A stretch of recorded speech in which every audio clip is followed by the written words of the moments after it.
Sports. It's in the game.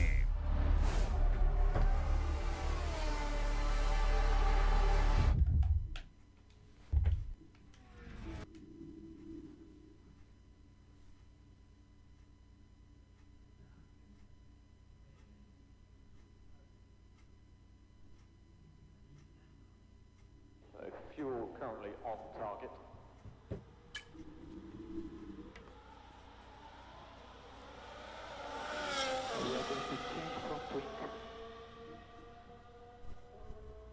Now we see the temps coming up.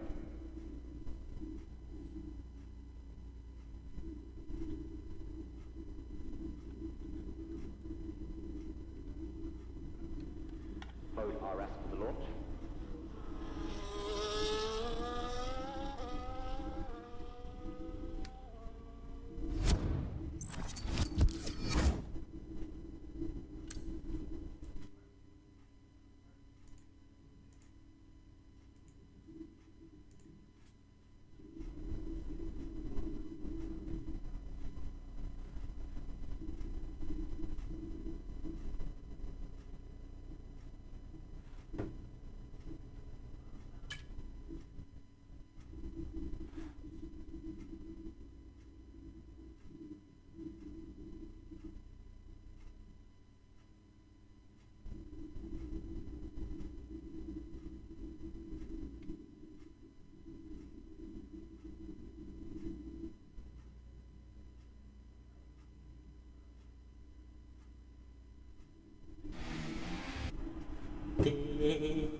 We are live. Okay. Yeah. Hello, everyone. We're here for VDRL coverage around Netherlands. Unfortunately, due to some technical difficulties, we'll have to join the session midway through qualifying. But at the moment, Kevin Van Dijk leads the front of the field slightly by his Polish rival Toro.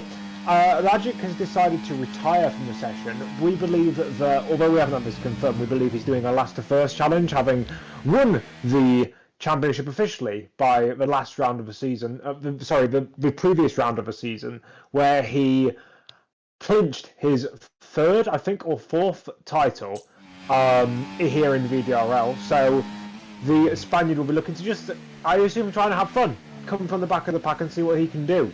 So I am joined in the booth here with Milo. He can say, or she can say, or whatever pronouns you want to use, can say what you want to say to introduce yourself. Meow. Meow. Okay, we'll go with that. I'm not sure who we're going to focus on at the moment. We're here at the circuit of the Netherlands, or Zandvoort. A very, very historic circuit when it comes to Formula 1. Obviously, this league is a primarily Dutch league, so having it in the league makes sense. This track hosted its first Formula 1 race in 1952, and it hosted two local drivers, and I'm going to get these pronunciations horrifically wrong, but there was Dries van der Loof and Jan Flinterman, who appeared in that race.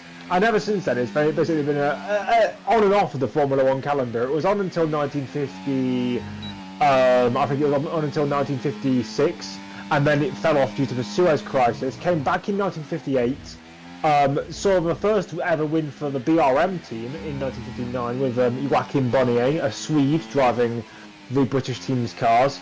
He got his only win there, and then I think Graham Hill won his first ever Formula 1 race, because it used to be the first round of the season did the Netherlands, as Kevin goes to the top with a 1 minute 8.434, slight improvement on his previous best. But yeah, the Zandvoort used to be the first round of the season, and there was in fact 1 year, I think it was actually in the late 60s, where the first round of the Formula 1 season, the qualifying session for the first round of the 1965 season, I think it was, took place on New Year's Eve 1964. It's the only Formula 1 season that stretches 2 years. I'd just like to point out that Elmo, a new driver in an Alpine, has just retired. It is new for me. Mido said that he's seen him before, but not, but didn't exactly remember where from. Yeah, this is a classic racetrack. It has seen some tragedy as well as some triumph over the years. I think Piers Courage died here in 1970. Roger Williamson died here in 1973. I'm trying to got other drivers who passed away at this circuit. There was another one, I can't remember now. It was following, I think they changed the layout of the circuit in 1979 following a fatal accident in 78, but it might have been in a Formula 2 race. But yeah, after the 1985 season, which saw Niki Lauda take his final ever Formula 1 victory, it fell off the calendar for another going on 35 years. It was supposed to return in 2020, but then a horrible, unspeakable virus happened, and came back in 2021, and Max Verstappen has won every race here since then. Currently, the only driver out on track on not even on a flying lap, is Werner, so we're just waiting for everyone to come out for what will probably be their last runs of the session. Yep, I'm not exactly sure where. Actually, I don't know who do you think is going to get pole here, Mardo? Do you think Kevin's going to keep it, or do you think Toto's going to usurp him? Probably just Kevin again. He can easily take a pole positions, and now for sure, because it's his home track, he will get it for sure. He's now already 0.1 ahead of second place of Toro. So with 5 minutes left, I think he will take it for sure. I think Toro's got a chance at it, but he seems to be weaker in qualifying compared to the racers. I'm not sure what his pole to win record is. I'll have to get back to doing my VDRL spreadsheet, my stats spreadsheet, because I still haven't done any. I've not done any work on it in probably about a month and a half. It's just because I've had university stuff to do. It's most important, you know. Racing, yes, it is more important. School. Yeah, it is more important. As Werner has gone invalid, but I don't think he was on a push lap anyway. Remus is on a lap. Let's go on board with him as the Mercedes driver navigates the tricky course. Nicely done through turn 1. Oh, oversteer on the exit. I'm not sure how that hasn't become an invalid lap time. But very, very sketchy on the exit of that corner there. All over the curb on the exit of turn 3. I don't think that's where you want to be. And you don't want to be on the grass or the curbs on the exit of corners because it limits your traction. Flat out through Skyblock, then into the next corner, the next right-hander. And then it turns, it gradually gets tighter and tighter. It's like Shanghai turn 1, 2, 2 and 3, except a lot less extreme.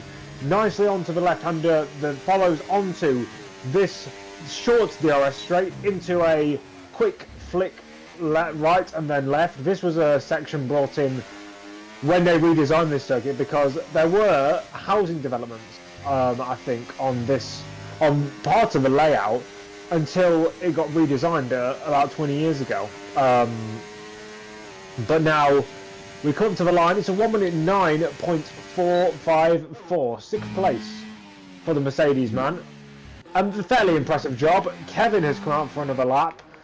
Zaist has come out for another lap. So has Froby, as has Snai. The one furthest along on their preparation run is Kevin. So we will hopefully go on board with him. Actually, no, it's not a Kevin, it's Snai, but Snai is, no offence to him, but he's not in pole position contention, so I think we should go on board with Kevin, just to see, can the man who's currently top of the pile continue to lead after an amazing, can he even get into the 1 minute 7th? I don't think that would be possible, because that's a massive jump. But it's Kevin, you never know. He always pulls out a bag of surprises. He's either winning by 30 seconds, or he's spinning out by not making a stupid move. But we come through turns 2 and 3, nicely done, into I think that's called Hugenholz. As you come up above the hill, now up the what I call the banana straight, because its shape is not fully, well, it's not straight and it's curvy like a banana is.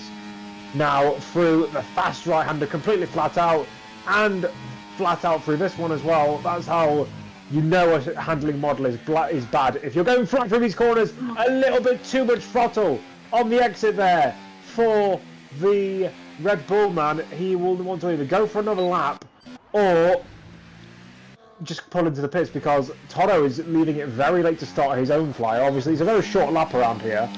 It's only about 2.7 miles, or about maybe about 4.8 kilometers, 4.9 kilometers for the Europeans in this who are watching. It's a very short circuit. It's only about 200 meters, I think, longer than Monaco. Maybe about 500 meters actually. But anyways, it's a very short circuit is what I'm trying to get at. Next to cross the line will be, who's the next person to cross the line? It is Remus, but I believe he is coming into the pits. Unless he's using hot air is invalid anyway. Even if he wanted to cross the line, he wouldn't be able to. Now we've got Froby, who was 67 thousandths of a second down on his previous best, but stays P9 despite going 1.3 tenths up. Timo starts his lap, and I think Kevin went on for his own run here. So Kevin, our current pole sitter, making his way through the second sector. No mistake there on the exit of the tricky right-hander. So tricky in this game because the throttle application is about as realistic as having a chocolate teapot on it not melting under the pressure of the sun. He's gone 61 thousandths of a second up on his previous time, coming through the second sector split, but now on towards the last part of the circuit through the 18-degree banked last corner, and up to the line. It goes even faster, a 1 minute 8.299 by 1,000th of a second. He's into the 1 minute 8.2s. Next up was Mavers. Mavers just crossed the line. I don't think they went better. Remus should be. Oh, Remus is going to go for a third push lap on the same tyres. Something tells me that those tyres are going to be on fire by the time that he gets around to finish it lap. But Timo is finishing one. Actually, no, he's not finishing. He's starting one. So it seems that Timo made a mistake on that previous tour of the circuit. So he'll be looking to go around again. Checkered flag is out. One of the Haas drivers is coming across the line. It's Rövers, not a name I'm familiar with. And then Schlomek coming up to the start-finish. Stays P14 with a 5/10 improvement. Good improvement there from him, but still not enough to get him off the bottom of the pile. Nico's still into the pits to complete his run. Meanwhile, Werner stays P10 after not being able to improve that run. Kevin should be into the pit lane, not deploying any ERS.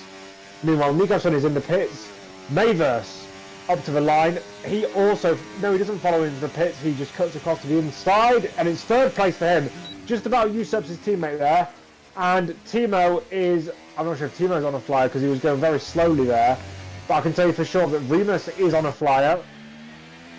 Currently sitting in P6. Can the Mercedes man pull something out of the bag? Using up all of that ERS as we come up to the line? No, it's a 1 minute 9.4. Timo is 2 temps up. Can he go even faster? Not enough to get into the top 4 positions on the grid. And that will be your lot for qualifying then. So Kevin does take pole position like Mido predicted because Toto didn't go out for that final run. Probably saving a set of tyres for the race. It could be a clever strategy call if there's, like, for example, a late safety car, or if he's trying a 2-stop strategy, that could also be the action of order though today, as Kevin does take pole position then, followed by Toto in second, then Mayverse rounds out our top 3 for today's race. Nico will take P4, followed by Timo P5, and the rest of the top 10 is Remus, Elmo, Froby, Vaist, and Werner. The guys who didn't make it into the top 10 are Rukings, Snai, Rovers, Schlomek, I can't know how to pronounce that name, Noah Dietrich, and then Rajic will lead us from the back as he starts from last place. Martin, if you could tell me who that guy actually is, because I know it's not just a random keyboard spam, but I don't know who it is. It's probably Jasper. That's actually a good point. But the A and the E are gone, so probably Jasper, I'm guessing, probably Dutch person. So, is it a different name to you? Because on my screen it's just keyboard spam. As it's a cloudy start for today's race. I did see people in the chat going no rain. As in like the drivers that is, in the Discord chat going no rain. But it is cloudy, which will affect the drivers, will affect the tyres more importantly, because they will be less likely to overheat in cold conditions. And Zandvoort is a track which is massive on overheating because you can go flat out through those 2 right-handers at the end of the first sector, but you'll kill your tyres within about 5 laps if you do that every single lap. So maybe drivers can push more and therefore be closer to the edge and make more mistakes as we get gearing for this race. Who's your prediction to win then, Mino? I'm not. We have a lot of drivers, so it will be hard. We're about to go for the race. Can I just do the start? We have 5 red lights ahead of the drivers. And we are go! Does Kevin get the best start? I think he has done as we make our way down towards the first corner. Those drivers going 4, 2, 3 wide as they come through the third towards the back. But Maver's trying to around the outside of Toto. Not managed to make the move done. But I'll tell you who has made a good start. Rajic is already up to 12th place. And we're just past the first corner. Already at the inside of Schlomek he goes. And to the inside of the Ferrari he goes as well. I'm not sure which Ferrari that is. It's Vaist. For some reason he's being listed down in 17th place. But is instead on the fringes of the top 10. That's a very strange glitch there. But Rajic is flying his way through the back, trying to go on outside of Schlomek. Contact between the 2 drivers, and he's been forced out there, but he's currently trying to carve his way through this pack of drivers as we come towards the middle sector of this first lap. Froby passes Timo, who's dropped 2 positions off the start, but Timo gets him back on the exit of the corner as we make our way down towards the last sector of this lap. Nico Sun, he overtakes his teammate Mavers. That's a very good move for the team. It depends what tyres those 2 are on. If they're on different strategies, that's a very clever move to make, as now Vaist has been rectified which position he's in, but unfortunately the time gap has not updated. As now we will see, I think Rajic is trying to make a move on Schlomek again. Can he get a second bite of a cherry? Unfortunately not, as Schlomek pulls away, deploying more ERS and having a lot more top end speed. But he should be able to get past Vaist here. Rajic is doing just that, but he might also have an opportunity at Schlomek if he can send it all the way around the outside of this tricky turn 3 corner. Unfortunately, no room for him to go there. Had he tried it around the outside, I believe he would have got a better exit off the corner, but he might just be trying to be a bit ginger. Don't be too aggressive off the start, because if you're too aggressive, you will crash and you will die. What was your opinion on that start, madam? Because I don't, unfortunately cut you off. Yeah, it was chaotic. It's so many people fighting, so many shoulder touching to each other, so many bounces. Now everyone is also in DRS training with each other. Sorry. Yeah, wow. Just gone off. Only one person is 4 seconds behind, and now, yeah, so many people bouncing, so many people crashing. It's the best lap I ever seen in this league. Not gonna lie, the best first lap. Wow, still Kevin and Toro are, of course, at the front, while Toro with the DRS is overtaking Kevin, and for sure now Regic, it was his best lap ever. How many people did he overtake in one corner? I think I'll say 5. something. I will say something. He's already losing positions there because he just got re-overtaken by Zlomek, and then Zlomek basically screwed him and put him into the path of the two McLarens who have now overtaken him. So he's actually lost position, as Zlomek has driven quite aggressively defending against Rajic. Obviously, he has the right to do that. He has the right. It's not like there's blue flags or anything like that. He has the right to defend it. It's just when you have a driver who's so much quicker, it's almost pointless to do so. And Rajic is now down to 13th place, potentially with damage, because he has made a couple of contacts throughout this race. He's got 3 cars directly in front of him because Werner is holding up a train behind him. Those two McLarens getting quite annoyed, I think, behind the back of him, but they're not doing anything to try and get by him, which is very strange. If I was one of the McLarens, I would be leaping like a salmon to try and get to the inside of these corners, but maybe they're just waiting for the DRS and waiting to punch that DRS for the main straight, as now Zlomek passed race for 14th place.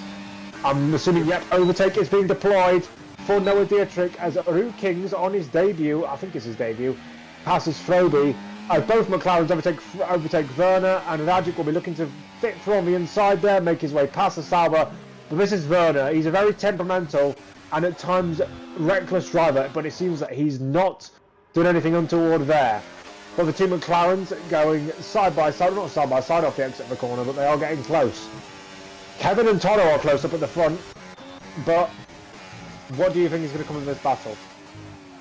I think it's a very claustrophobic track. It's very small. You can easily touch each other or easily crash even. So I think there will for sure be 2 safety cars, and if it's gonna rain, then 3 safety cars. Because you see a lot of people crashed. Now the man in last place is already so much behind. It's easy to crash, easy to punch each other. There will be a lot of reports, so Martin has a lot of work to do after this race.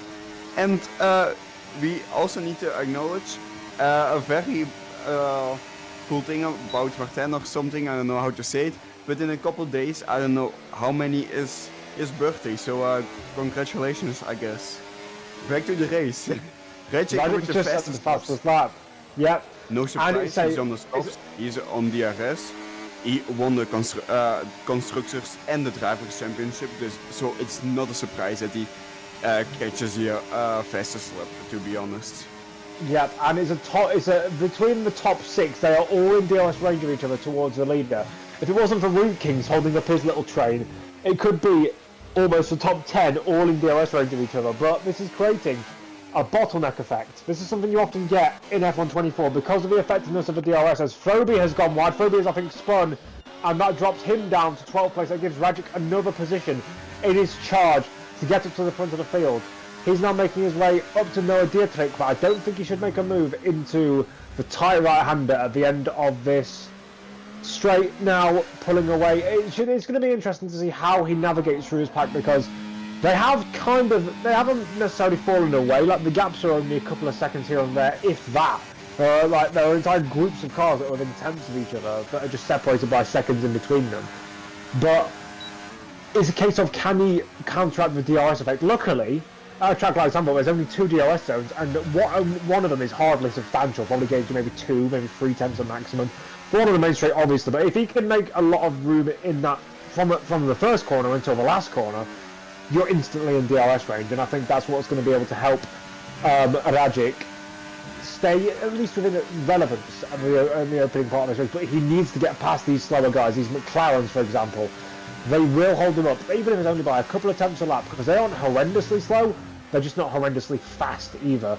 You can see him, he is just lurking. He's not necessarily all over their rear end, because the last thing you want to do is have someone make a mistake in front of you and then you get caught up in their crash. But he's there and thereabouts enough to put pressure on them, which is what you need to do essentially in these tricky situations. I mean, look at him, he's right, just as I said, he wasn't pushing right at the back, he's right in the back of that McLaren now. I think he's going to shape for a move on the main straight here. Hot lap ERS deployed for both drivers. DRS wide open as Kevin and Toto exchanging the lead once again. I told you this is a claustrophobic track, or Mino told you it was a claustrophobic track. Contact between the two drivers as you came through that corner. The two Alpines fighting, and this is bottlenecking the guys behind. The two McLarens have caught up, and Rajic has caught up to this 7th place fight, because they're all bottlenecking up, and that's Remus, so Nicholson getting overtaken by Remus. He ghosted there, so there may have been contact between the two drivers. Luckily though, Nicholson can slip into that place again as Rajic moves past one of the McLarens and past Root Kings, who seems to be struggling. Yeah.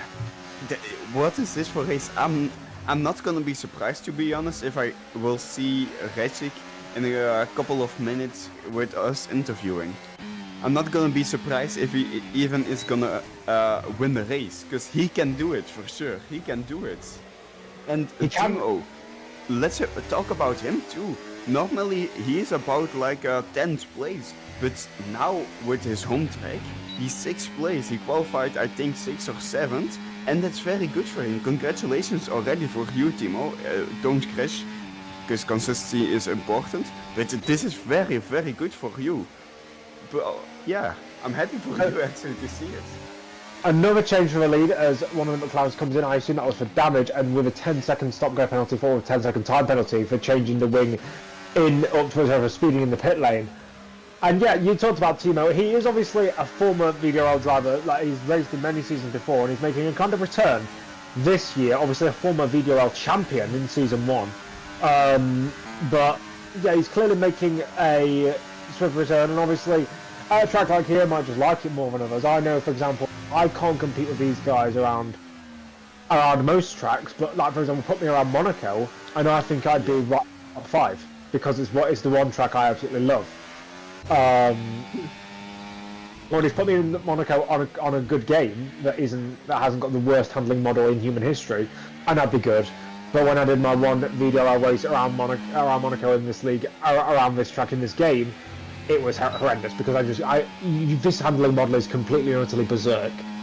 But that doesn't mean that we're not going to see a good race in, because it does produce good racing as Kevin makes another sweep around pass for the lead. Mavis sets the fastest lap with that DRS advantage, with that extra or less drag down the straights as Rajic makes his way past Noah Dietrich. Right, what he needs to do now on those 8-lap old soft tyres, which are going to be past their sell-by date at this point, is gain.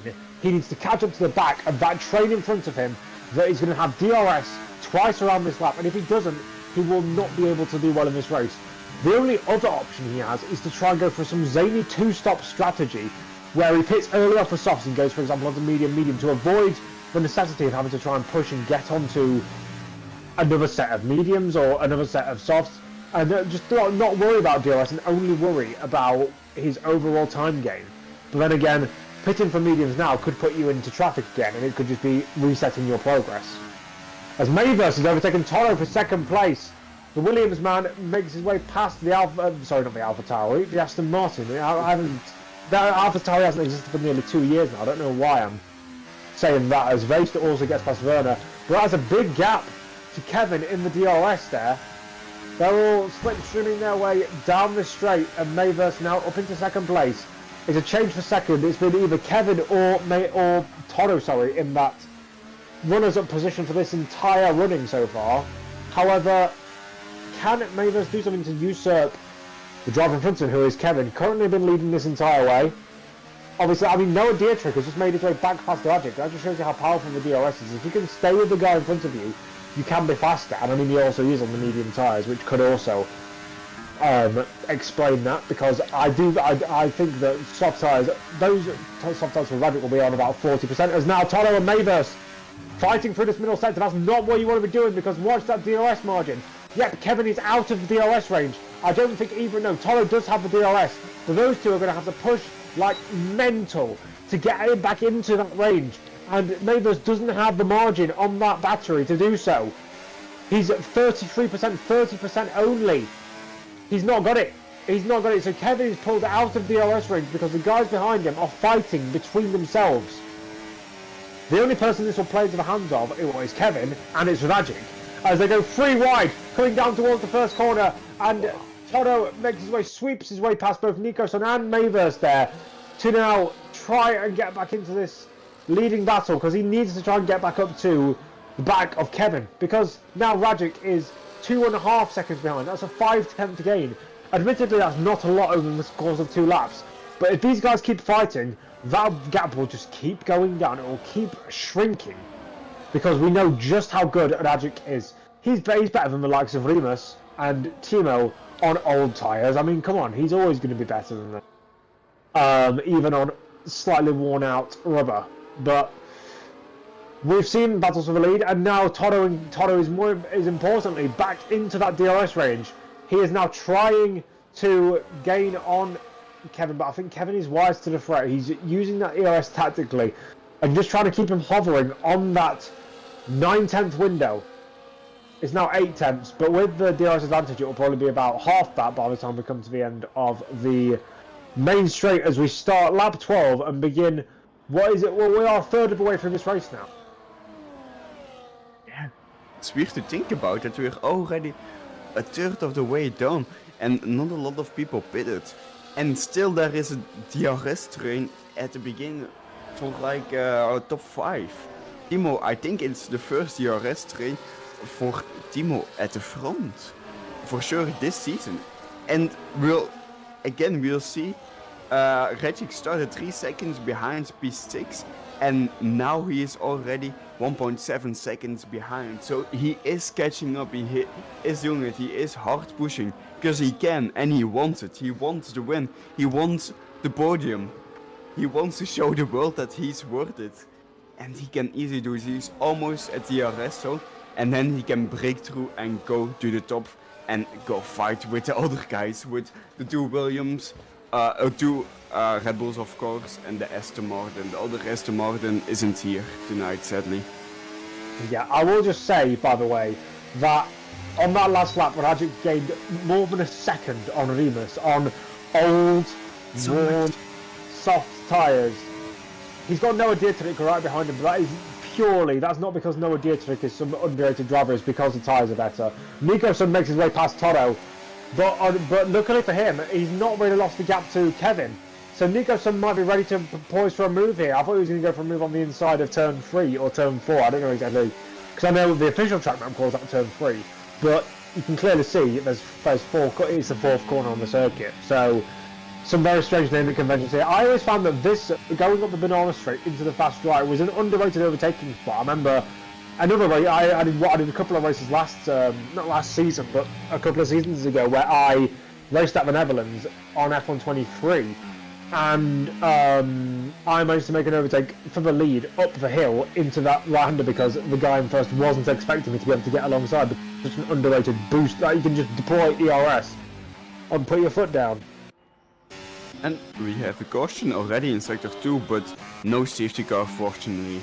Otherwise everyone will back together, and then everyone will have DRS, and then the DRS train will be not destroyed but larger. And more fights, of course, more chance for Regic, because he is now in a DRS train, of course.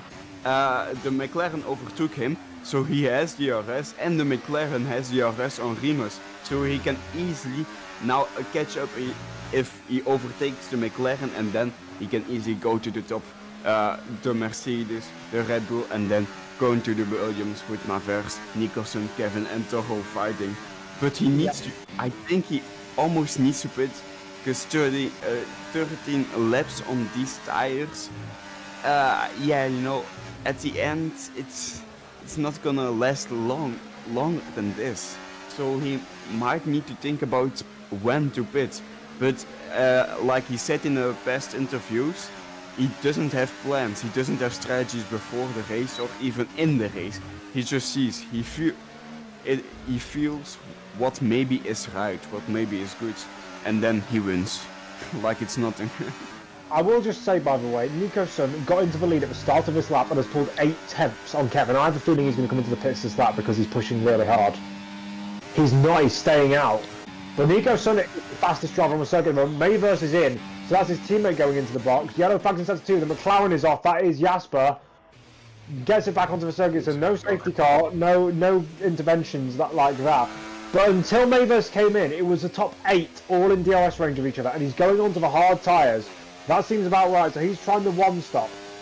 And Agic, I assume, will be also going for a one stop, but whether he can stretch it out so that hard, so mediums could go to the end, could be a possibility. Because if he can go 15 laps on a set of softs, then he can potentially go 20 laps on a set of mediums. It's not exactly a mind-bending concept. But I will just say, Remus is starting to really struggle now. He's 1.6 seconds off the back of the car in front, whether he made a mistake or whether he looks like he's just struggling. He's losing time every corner, and he's got no Dietrich behind him. I have a feeling that these leading guys are going to start to filter in. If Fanagic can go longer than they have on softer tyres though, that would be crazy, but I don't think it's going to happen. I think Fanagic should come over the next 2 laps. These guys might try and stay out a little bit longer to maybe even try and go medium soft, which would be a crazy strategy. But yeah, that's the levels of Mercedes going in, and Remus struggling on those tyres. Thinks it's sensible to make his way into the box, and that spreads the leading guys out. It stops Agic from being able to get closer to those leading guys because there's just not as much DRS training going on. Putting him onto the hard tyres, 1 lap fresher than Mayverse, but Mayverse comes out well in front, having just passed Rootkins on his way to the front of the pack. So he's Mayverse is going to get a massive undercut because he's gaining quite considerably on Rajic on hard tyres. He's getting like a 10th every corner or so. He didn't gain it there, but he was gaining it beforehand.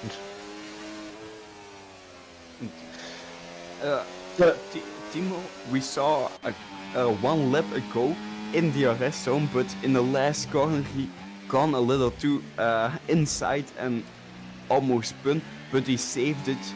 Fortunately for him, now he is in 4th place, so he will be happy if he ends up there at the end of the race, but he's not happy about the DRS now, because he is half a second behind DRS zone and he's just losing more and more time because of it, because he's not in the DRS zone. Now he lost almost half a second in 1 straight because of it, and if it goes by that, he loses too many places. And the last person, Rajic, on the soft, like we predicted, goes into the pits and on the hard. So he is gonna try to push hard, because we almost have half of the race left done actually already. Yeah, I'm not exactly sure why he's gone for hards instead of mediums, because if you can take softs, a set of softs for 16 laps, then mediums would be what? It'd be 20. It's not exactly a big upstep, unless the performance of the softs was absolutely diabolical at the end of a stint. I don't see why he decided to go for those instead. Yeah, Timo is starting to struggle. I wouldn't be surprised to see him in at the end of this lap. But the focus will be on Rajic. If I was Martin, I'd switch the interval to the leaders gap, so we can see just how quickly Rajic is gaining on those guys in front. That's a McLaren, and that's Noah Dietrich into the pit lane. Was it Noah Dietrich or was it someone else? It wasn't. It was his teammate Jasper, who's retired from the session. In the pit lane, that is. So luckily, no safety car for that. But yeah, Rajic should be gaining on the leading. Well, in the leading septet, because there's 7 drivers in front of him. Well, 5 currently in the leading train, but by the time the pit stops tonight, it should be 7 cars, all within striking range of that lead. Kevin got back into the lead because he managed to slipstream past Nicoson a couple of laps ago, after Nicoson initially broke away. It's just like a peloton. It's like a bicycle race where one guy goes out in front and gets slightly in front and tries to establish a lead, but he can't do it, so he just lets the guys behind work with each other, and they all work together to gain an advantage on the guys behind. And Kevin coming around the final corner again. No pitting for these guys. So it looks like they are trying to push it to a set of softs. It would be a mental strategy. There's no idea trick. Overtakes Timo there for 4th place. It seems that the Red Bull man is struggling. Mavis has gained on the leaders. So is Rajic, and he's got Root Kings in his sights. Pulling to the inside. Root Kings was... I don't know what Root Kings was doing there. He just... Well, hold on. Root Kings wants to go into pits. So instead of trying to go into the pits, he just tried to put Rajic in a wall. And then braked it in the middle of the straight and then pulled into the pit lane. That was incredibly dangerous. Has he ever tried to pit before? Has he ever been in the pit lane before? That is an utterly idiotic move. But had there been someone right behind Rajic and him following in their slipstream, that would have been a colossal accident because he braked it in the middle of the straight in the fast lane. That's what the pit lane entry there is for, and I think that should be regulated a lot harder. Because the pit lane exit is heavily regulated. It says if you cross the wire on an entry on exit, you get penalised. But on this game, unfortunately, it doesn't do the same on entry. So I think that I'm not sure if it is a rule in VDRL, but it should be, because that was a very dangerous action there. As Snai also comes into the pits and gets a 10-second time penalty for his troubles with troubling damage. And yeah, Rajic is still gaining time. So when the top 4, top 5, top 6 even maybe are gonna pit, he's gonna gain the lead immediately because he's pushing as hard as he can for the pitting. And Timo, he probably needs to go pit this lap or next lap because he is losing time. The McLaren overtook him, so he's now in 5th place, but now he got the DRS. It's good for him, but still he is still losing time with slipstream and with DRS, so he is struggling. It's best for him to go now on soft tires, I think, if he can do that, if it's smart for him, because we have 16 laps left, no safety car yet, a lot of cautions, 1 DNF also. Yeah, he's losing and losing time with DRS, and Rajic is catching more and more up every lap. So then the front runners need to pit actually as fast as possible to stay in front of him, but they're not gonna do it, I think, no. Timo is disconnected. Oh, that's one of them into the pits. Yeah, Toto into the pits. I assume it'll be softs for 15 laps. It's not, it's hards. He's going on to hards. Oh, what? So he's done more laps on the mediums than he has on the hards. The only reason I can think of for that is either he knows that the softs aren't going to be good enough because Rajic has told them that they're awful at the end of a stint. I assume what he's done there is he wanted to pit earlier, but he was in the DRS train and there's so much time to be gained from being in the DRS train, so it's actually better to stay in the DRS train, and now he's trying to get the undercut with fresher tyres. That's the only thing I can think of. Because that undercut would be massive. Got DRS on. Yeah, that undercut from his teammate. If Rajic just drops back a tiny little bit here, he could help Toto out here. Because this will be a massive, and I mean a massive undercut. Because the guys that are in front are on 20 lap old tyres. Those are going to be at least 50% on the wear, at least, and that's if they've treated them like a patron saint.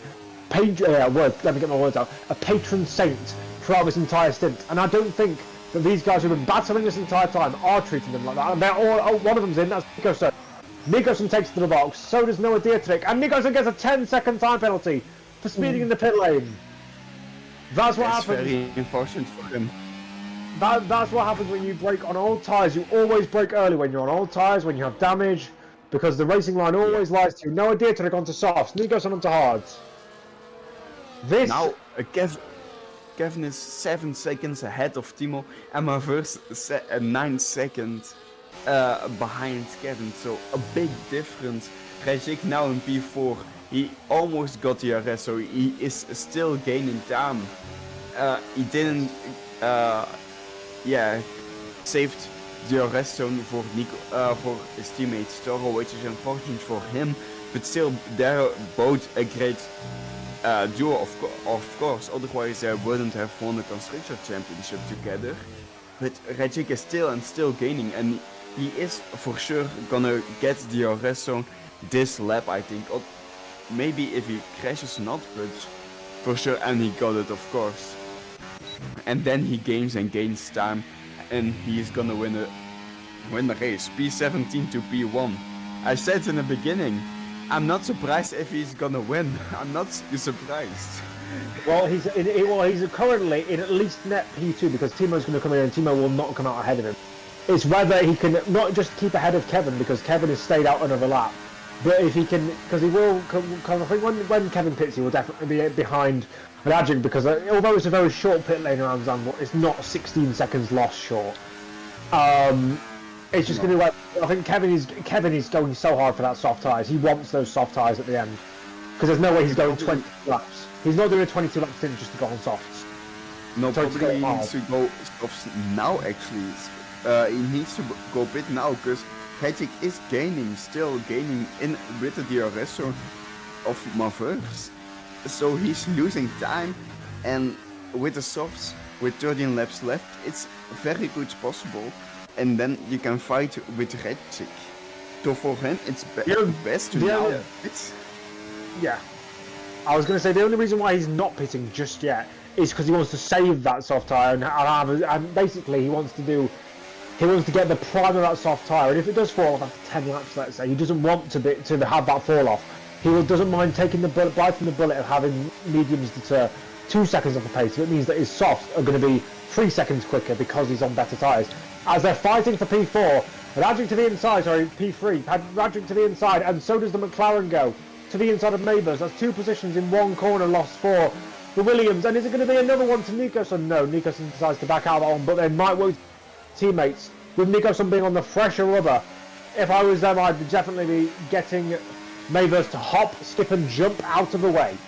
But maybe Mavers doesn't want to let him go. They might even be in a voice call together that we don't know of and constructing a plan together. But they are most certainly gaining. This is a scary proposition for Kevin, for Timo. More so for Kevin because Timo wasn't really in the fight for the win anyway. So they were saying they're saying high 1 minute 12s, low 1 minute 13s. They are about a second and a half slower than the likes of Radjic and Co. Yes. Mavers made a mistake. Oh, sorry, Radjic made a mistake, not Mavers. I thought Mavers made. Radjic, he's down to 6th place again. Kevin is into the box. Kevin has decided to come in, and that's a set of soft tyres like we expected. He is going to come out at the back end of this train. He is going to come out at the back end of this train behind the 2 Aston Martins. And quite a considerable margin behind him. It's going to be at least 3 or 4 seconds now. But he is going to be able to march and stomp on that faster rubber. But the only thing that will stop him here is the DRS. The DRS will be the main factor that stops him from gaining on them, because those hard tyres will not be as quick as those softs. But if these guys can work together with the DRS advantage in full effect, I don't think that Kevin will be able to catch up as readily as he wants to, because not only will he have to gain on these guys, but he will have to then make up positions. The only other thing I could see possibly working in his favour is he could get Timo to act like Sergio Perez and just hold up everyone so that he can catch back up to them. But I don't even think he'll need that. I have a feeling that Timo will come in at the end of this lap, having run those tyres for 24 laps. Yellow flags in centre 2. Someone's going slowly. I don't know who it is. I didn't see who that was. Now it looks like the McLaren is most likely to win the race. He's out. Nicholson is 2 seconds behind him, so of course out of the DRS zone, so it's hard to catch up. And he got soft tires. Sorry about that. Soft tires, and they are fresh. So he got a big advantage of the other leaders, and it's surprising me. It's the first time I think I see him race, and he didn't qualify in the top 3. I think P5, I'm not wrong, P5 or P6, and still he is most likely to win. So his strategy was very, very good. Een Jarno Opmeer strategy works very good if you're consistent. Like him, he didn't crash any time, I think. And we didn't got a safety car yet, which is surprising me. Yep, Melody Trick is in the prime position here, but you've got to look at the guys like Radjic, like Mavers, like Nicholson, and even like Kevin, who has now joined up to the back of this train on those new soft tyres. he will be looking to rampage his way through, but he's got Toto to get by, he's got Rajic to get by, he's got Mayverse to get by, he's got Nikos, and then the final boss, the level 100 crew chief, is Noah Dietrich. But you can see he's shaping moves, he's looking for gaps, just sitting behind Toto. He's like, I'm going to get by you, when, not if. But if he just plays his cards right, Toto can hold that faster car behind, because he's also got his teammate in front, and they're all working together. You can feel, I just heard Rajic lifting off the throttle. He doesn't want to catch up too readily to the back of Mayverse.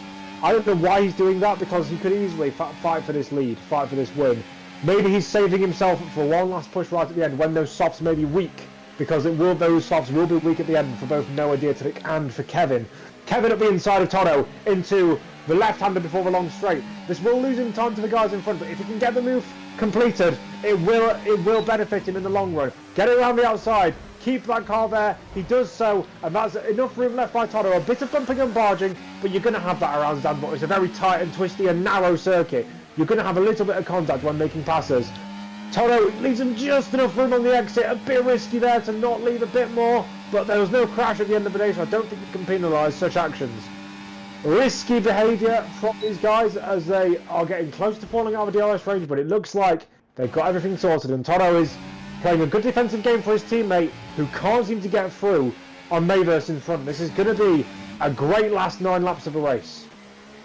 Yeah, and the McLaren North, if I'm pronouncing it right, is now 3 seconds ahead with his advantage, and you can see right now on a leaderboard he gained 15 places from his qualifying position. He qualified, let's have a look, 16th or 15th, and now he's first.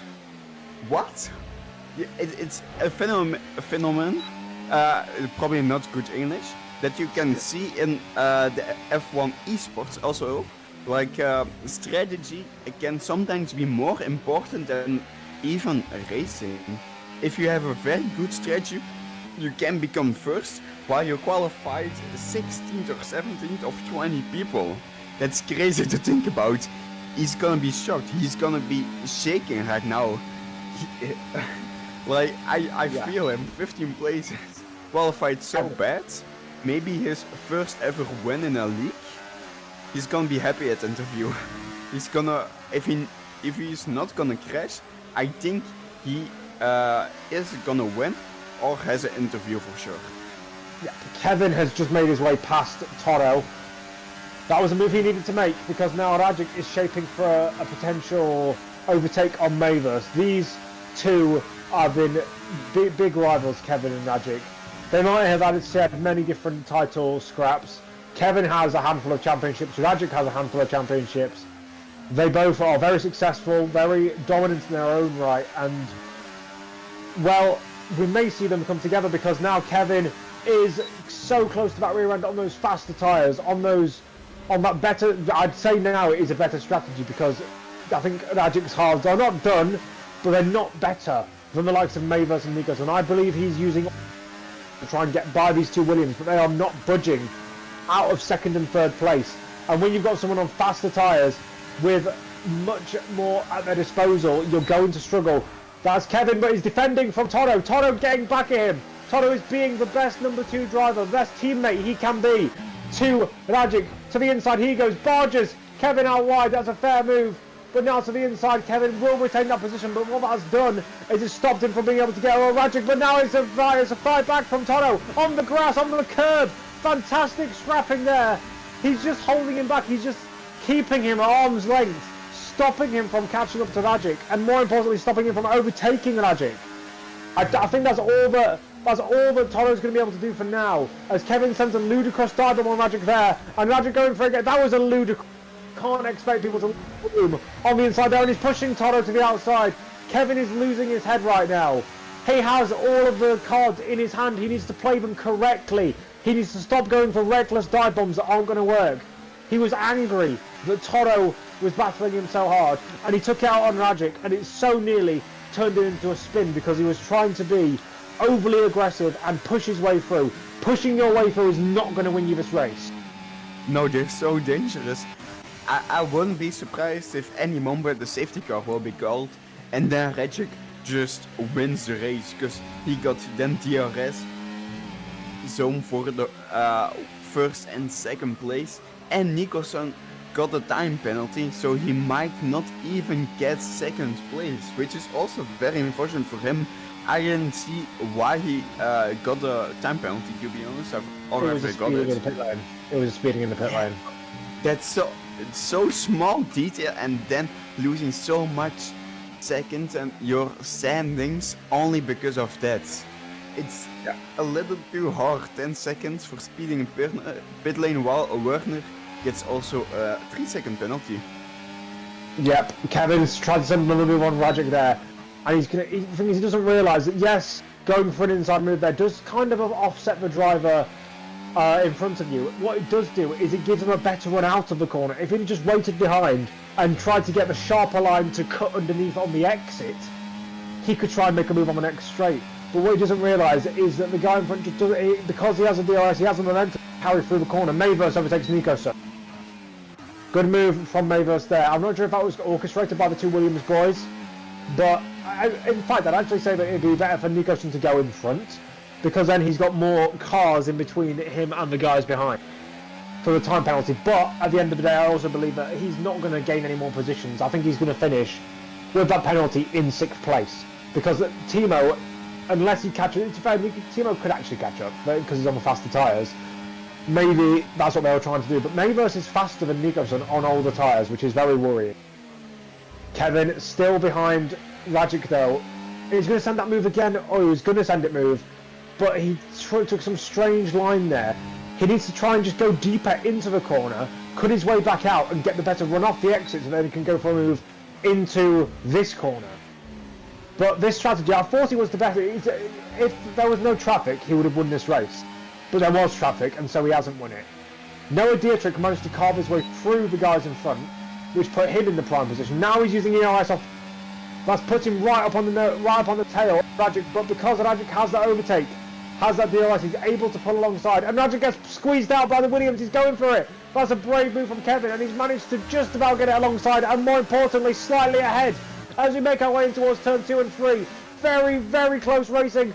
Bumps him slightly on the circuit. That's just about fair, I'd say, from Rajic there. Slight bumps, but you're going to, as I said it earlier, you're going to expect bumping and barging around such a tight, narrow track like this. This track was designed and built in the 1950s. No, actually, no, it was designed in the 1930s. It's going to be an old relic. This is actually a fun story.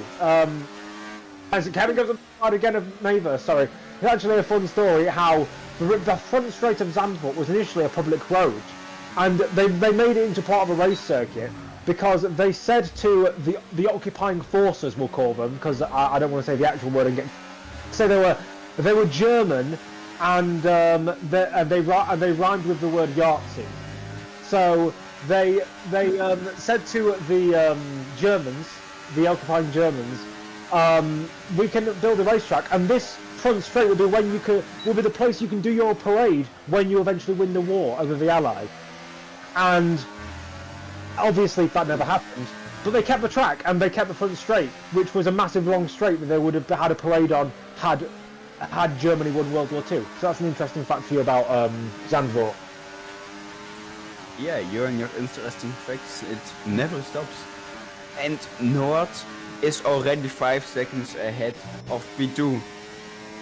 I'm broken, my mind is broken. Is this his first race? Because P16 no, it's not. I've seen him before. P1? I've seen him before. It's not his first race. He's not done many, but he's done a couple this season. Because this is like a performance of the new Max Verstappen. I don't know how he did it, but out of nowhere, he's there. Out of nowhere, 5 seconds ahead, and in P1, while he started P16. Even Regic, who is the driver championship of the season, didn't do that. So maybe Noord even has a chance next season to win. Who knows? If he does that every week. If he does that every week, he will be doing well for himself. Mayverse back past Nicholson. Kevin now right on the tail of these two. We have 2 laps to go here in Zandvoort. Kevin might no longer be fighting for the win anymore, but he is definitely fighting for podium position, and he's got the pressure on, wiggling that rear end, coming out of the second to last corner. Yellow flags on track. Snai is going slowly.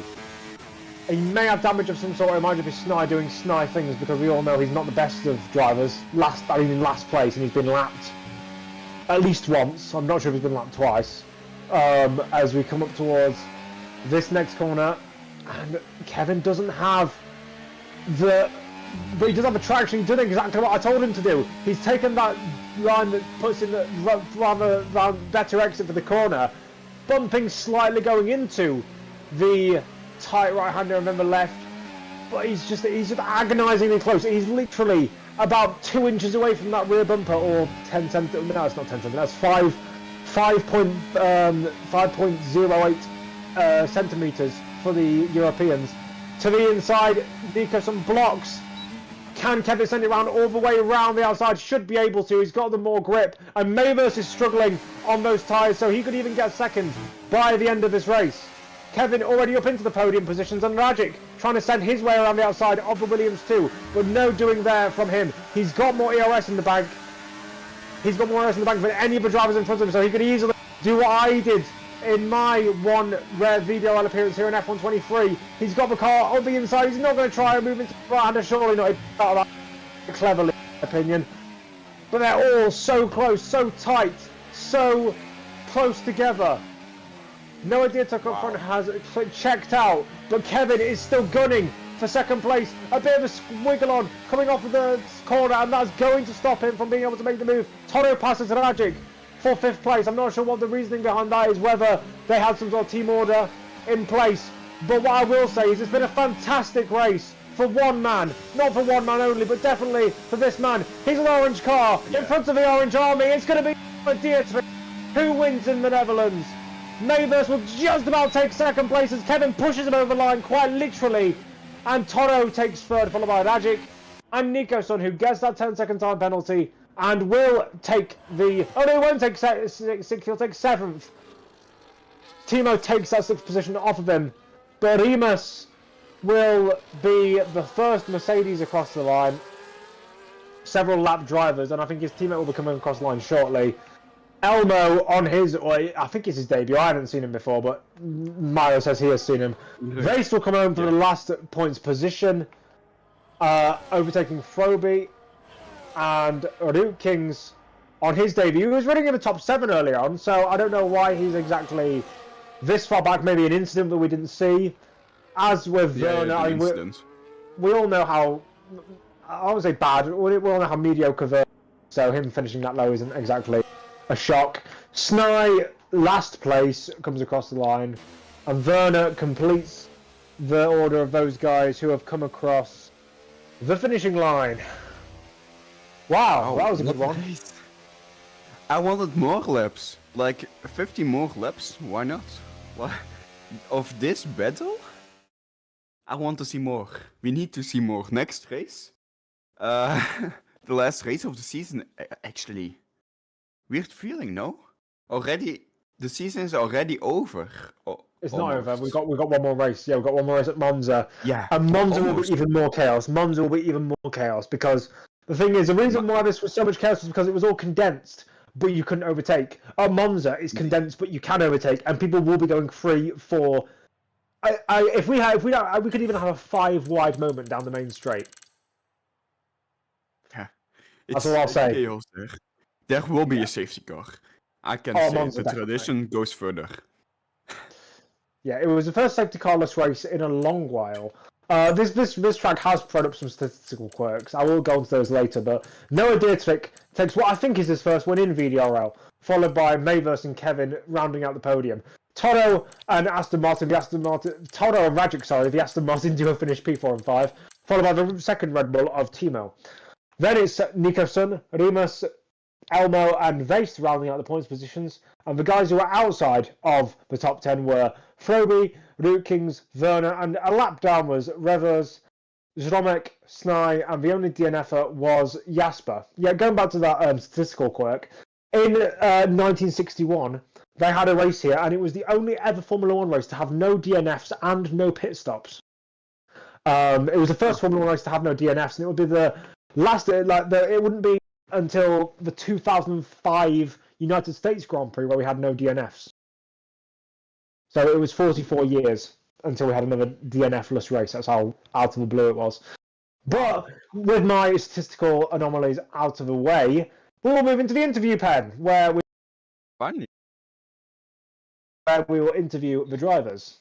And we've seamlessly moved over to our glorious interview pen. Do we have our 3 drivers here already? It seems we do, and we even have an extra one of Arimas. I'm not sure who Martin wants us to interview first, but I'm guessing we will want our third place man, who was... Which one of you was it? It was... I've completely forgotten. Who was third? Kevin, perfect. So, Kevin, that was an ordeal. You were going onto the softs at the end of a race from a leading position, and it looked like you were going to carve your way through the pack. And then Toro happened. What were your thoughts on that end of a race? To be honest, I think I messed up with the strategy. I think I pitted a bit too late because I lost way too much time behind Toro, Nicholson, Mavers, and Rajic. But Rajic and Toro, they didn't give that much space to me. So I get it because they want to defend their position, but sometimes it was a bit too how do I say it, over the limit with defending. That's why I lost a lot of time, and I think my straight line speed was not that great because I had a lot of difficulties with passing them on the straight. But yeah. So yeah, obviously you came into this race with the hope of winning it. Obviously, it's your home track. It's the home race for the league and for yourself. But unfortunately, not because you talked about the strategy. Is there anything you think you could have done to potentially make a better result? Is there any overtake you wish you'd have gone for, or a defense you wish you'd have put on, or anything of that nature? Yeah, like I said, maybe pit a few laps earlier, the same lap when Noah pitted. Then I think I would have had a chance at least to win it. And for the last question, I'll throw it over to Mido because I genuinely can't think of anything else. Ooh. How does it feel, a race without a safety car? Like, the tradition is broken. I mean, I think the last race we also didn't have a safety car. I think so. The last race, I think... we hadn't. What was the last race? I think... Baku, no, we had 4 safety cars. But yeah, it was annoying. It was annoying because Timo disconnected mid-race, so his race was basically done. And yeah, I also maybe if there was a safety car when I was in the lead, when everyone pitted, then I had a massive advantage. But yeah, it didn't came. So yeah. You were also so close, like less of 1/10 of a second to P2. How does it feel being so close to a higher finish? I think I messed up because I think Mavers had a little bit more battery. I don't know, but definitely his straight line speed was better than mine. But yeah, GG to him. He did a good race, and also to Noah, he did a very good race. Yes. With that, we'll move on to our second place finisher, the man who said he put in his greatest VDRL performance so far, Mr. Mavers in the Williams. Would you like to elaborate on that statement, please, my friend, and say why you think it was your greatest race ever? I did no practice before the race and had a setup which I was unfamiliar with, and I think my just raw pace today was first better than in Baku because I qualified very high, even though in Baku my AI crushed me out in qualifying. But I think my race pace was also very good. Not so good on the hards, but I was getting the job done. Okay, well, that ended a bit quickly there, but we will move on to the next question nonetheless. Milo, can you think of anything? Because I've just my brain has gone blank. Was it hard for like, I think it was 10 laps, the DRS train at the end, and the fighting? Was it hard to defend and to actually also overtake in the DRS train? When I got into an actual rhythm of recharging battery and deploying it at the same rate, it was a lot easier than I was anticipating. But definitely defending from Kevin on the softs at the end was very, very difficult, and he put up an amazing fight. Yes. Let's think of more. What do you think for next race? Are you maybe gonna do, because the championship is kind of over, but also for sure not. Do you want to challenge like Regic did today? Last to first? Not particularly, because I think Monza is If my you best. practice enough. Yeah. But Monza is, I think, my best track because I had the win in last season at Monza. I mean, but I would like the best chance of holding the Monza crown for this season. Yeah. So, do you think you're gonna get P1? Are you hoping for it? I would, I'd like to keep up the streak of podiums in the last two races. So hopefully on the podium, I'm not gonna be too optimistic and say P1, but hopefully a podium. Yes. Good luck to next race and congratulations on second place this race. Thank you. And with that, we'll move on to our race winner. He's done it in the orange car in front of the Orange Army, Mr. Noah Dietrich. How was that from your perspective? Yeah, it was a great race. I started from the back, obviously, because my friend was also starting from the back. And yeah, we started on the mediums, had some great overtakes, could get up the field quickly. Then the pit stops came. I was quite surprised after the pit stops because I wasn't the first to go for the undercut, but when I came out of the pits, I was ahead of a lot of people. So I think the overcut worked quite nicely. And then obviously Kevin had some problems in the pit as well, so that worked out for me really nicely. And then I saw that a lot of people were on the hard compound tire, which I didn't expect. So then I could easily pull away, pull a gap, and I didn't look back. Yeah, so obviously you managed to win that race by not a considerable margin, but by a fairly comfortable rate in the end. Obviously, towards the end, other guys came onto the tyres later on, and they were initially catching you, and then not. Did at any point you feel pressured enough that you were potentially going to make a mistake on such a twisty and tight and narrow track like Zandvoort? Well, mistakes are made very easily around this track with all the gravel around, but I felt pretty confident. The first stint went well, so I was confident for the second stint as well. The tire deck was pretty high, but not really at the same time. I could manage it very well, and I wasn't really when I pulled out of the second of the DRS from behind, then I wasn't really that worried because the gap only got bigger, and when it was above 2 seconds, I just kept it clean and pulled away even further.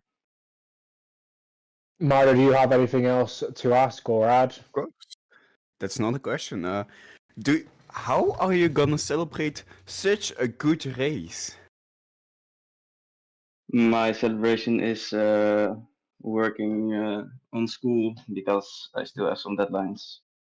Oh, good for you then that you made time for racing actually, because racing is more important than school. I think we can all say that. Yes, obviously. Do you feel like you're gonna do it again next week or something, or next season in VDRL? Such a good race, such a good place. Lost your first almost even. I don't know. I don't know if I'll be able to make it for next Friday, but we'll see. I always try my best. So I will always go for P1. Okay. Congratulations still on your race. It was so good. It was the best race that I ever seen in my life. Probably your best race that you ever drove, I'm guessing. I don't have anything more to say or ask. So I'm guessing this is the end of the stream almost. Do you have Yeah, anything more to say? I don't think I have anything more to say. I'm not sure if any our I podium wasn't sitters want to asking get you. anything off So their chest. What do you say? I wasn't asking you. Yeah, I don't think there's anything else to add. But we'll move on to Monza next week, where we'll have, I assume, a banger of a season finale. We always have great races around Sure. Monza. And if these guys don't put on a fantastic race, you can join the Discord server and launch death threats at them. So, anyway, with that being said, guys, we will see you again next week for, as we said, the Italian Grand Prix around Monza, the Temple of Speed, La Pista Magica, as they say in Italy, historic venue, and we should see another exciting race.